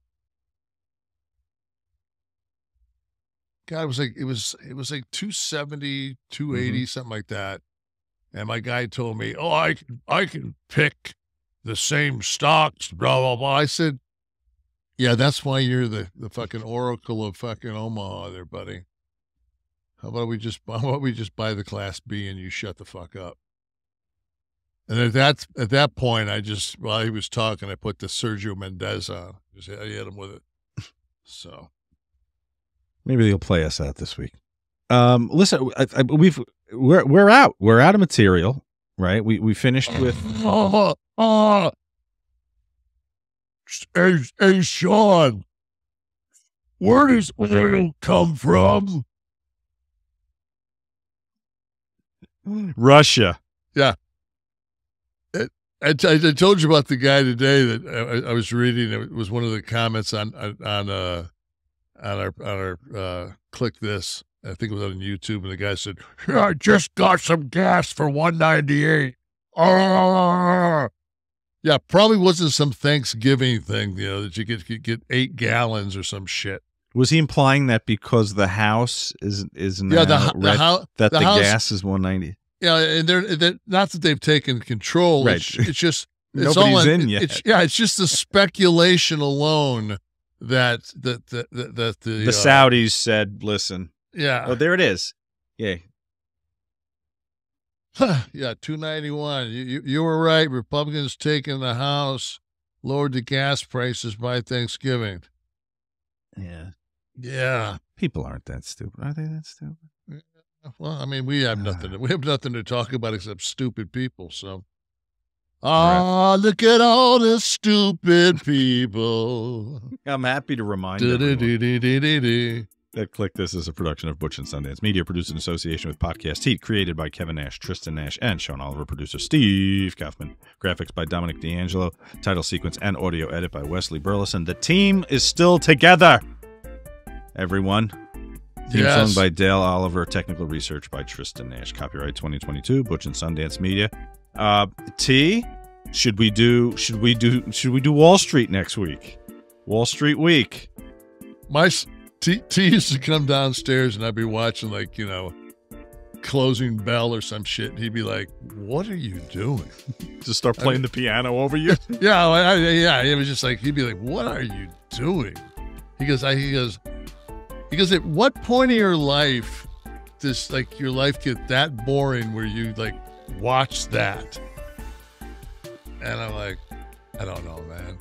It kind of had a point, man. You're sitting there and you're watching speculative, like something that is probably more based on like the personal psychology of a human being than it is on actual, you know. Absolutely correct. And that's why in my trading, as the longer I did it, I went much more to technical research than fundamental. I really did. The charts, the sentiment of the market tells me so much more than what anybody's telling me some CEO is planning to do. As the books get cooked and tomorrow's news drops and the company's fried. But before I got off track, though, I just want to end on this. Do you remember when people were talking to each other and they would say shit like, "You're not going to believe, I just was on the METAverse and I picked up 2 high rises." I mean, they were dead serious. Like they were buying Manhattan real estate in the METAverse, and they were bragging about it. And I'm thinking to myself, like that, like this, and I'm thinking to myself, like, am I really that much of, like, an old dude that I just don't get it? Yes, and me too. And because there are people out there that understand NFTs. We'll just use that as an example. It's a small time example. You don't have to be buying high rises. Just the NFT, the concept of. I mean, I read the concept. I had the concept explained to me. I still don't understand the financials of it. And I won't touch it because of that. I know people are making money on them somehow. The fact that the crypto, that the N stands for non. Like on the plate, like on the Monopoly money when it said non-negotiable. Yeah, if something starts with non and it's supposed to be financially lucrative, I don't know. It's kind of like, you know, do not touch. We'll talk about it more next week. 300 years from now, they're going to pull this up and they're going to make fun of us. Oh, it's going to be a lot shorter than that. 300 years from now, fucking, yeah. How's that? It doesn't matter if something's tangible or not. If fucking a couple of nukes come out of Kim Jong's ass. Oh, that was another one from this week. I saw a lot of posts saying, because you were joking, I don't think 2 guys from Poland is necessarily going to start World War III. Oh yeah, but what if a Kaiser gets killed? Oh, their site. We were joking about World War. Well, joking about World War II. We were mentioning World War II, referencing, you know, how many people Hitler slaughtered. So they feel World War I was starting. The sinking of the Lusitania had 200 and something Americans on it. 1915, when they shot the boat down in international waters. How many hundreds of people died there? That was one of many elements leading up to our involvement. Well, when I watched JFK, and there's the killing of of one man that basically pushed us into the conflict in South Asia. Mm-hmm. So, all right, I got to piss. All right. I don't have a bottle.